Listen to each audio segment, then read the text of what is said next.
Did most of your lyrics like super like gospel heavy, or have you always kind of been about topical stuff as well? Because a lot of the artists kind of get that shift where they might start off super gospel heavy, and then eventually they kind of not necessarily mature, but like grow into something else where they want to talk more about life or whatever the case may be. But then it goes back to kind of like with what you're doing right now. People kind of just assume, oh, that means he must not love God as much anymore. So what was that kind of dynamic for you? Have you always been gospel centered? And if not, when it changed, did you see any kind of pushback?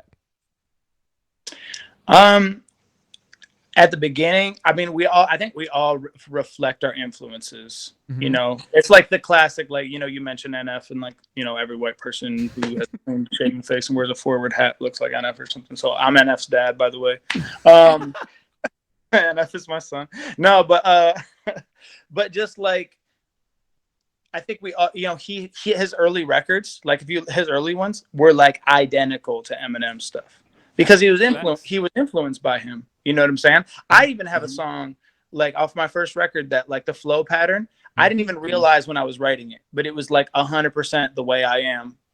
Like, I'm so sick and tired to be like that, da da da da da da da da da. But it was worship lyrics, but it was just like that was the cadence, Right. and it, so we have those influences. But for me, our early influence at like and a ton of people was Lecrae and like the whole 116 thing, and like because for me like that was a huge moment, bro. Because when I was digging through records trying to find stuff, like I could not find anything that slapped.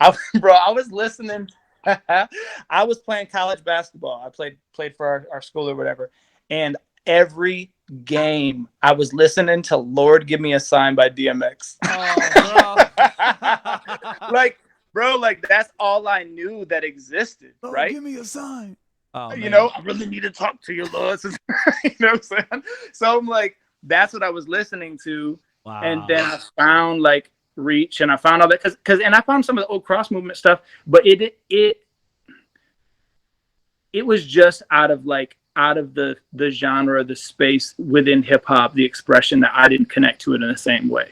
So then when I heard like, the Reach stuff and all of that, I was like, yo, this sounds like stuff I was just listening to, and like that really turned me on to that whole thing. So then that also became, a lot of my content, because I think that it's been such an interesting relationship that we've all had with like the whole Lecrae 116 camp of like, I'm unashamed. And then it seemed like for a while, like Lecrae was ashamed by his own definition because he stopped he stopped talking about Jesus as much or whatever. But he was probably realizing like, I've been judgmental, because if you think about it, bro, dude basically ended like he ended Grit's career.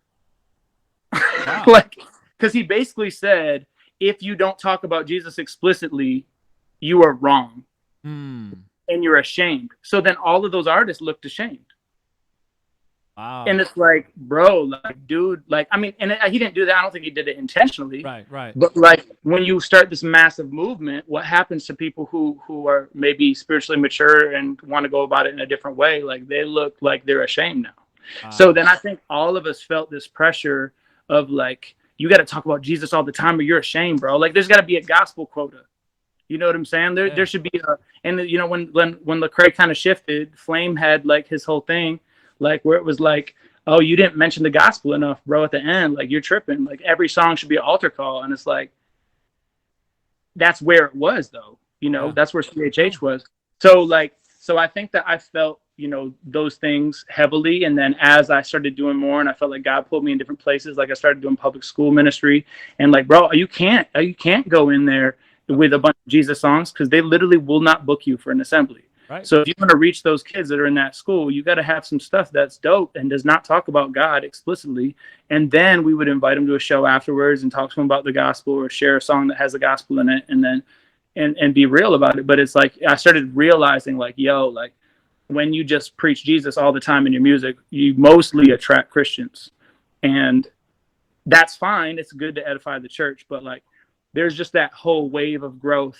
And I was even judgmental, like with Lecrae and that, because he was such a big inspiration earlier on. I'm like, is he ashamed, or like, what's going on? But then as you grow, you realize like, oh, I'm dumb. You know?